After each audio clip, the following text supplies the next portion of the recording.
একদিন আমি ঠিকই আফসোস করব।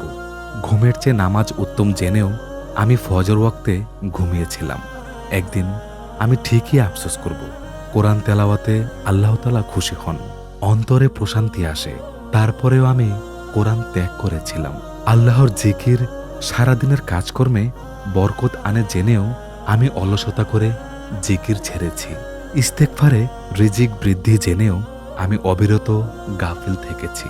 তাহাজ্জুদ আমার জন্য শান্তি, শৃঙ্খলা, সুস্থিরতা সহ আরও অনেক অসংখ্য উপকারিতা নিয়ে আসে। তা জেনেও আমি এমন তাহাজ্জুদ হেলাভাবে ছেড়ে নির্দ্বিধায় ঘুমিয়েছি।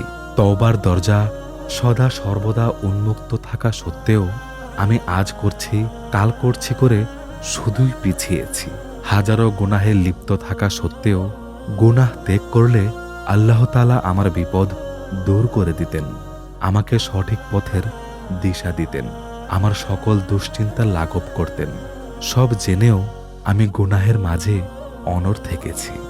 যে কোনো ভালো কাজ করলেই আমি জান্নাতের আরেকটু কাছে চলে যেতাম, জাহান্নাম থেকে দূরে সরে আসতাম।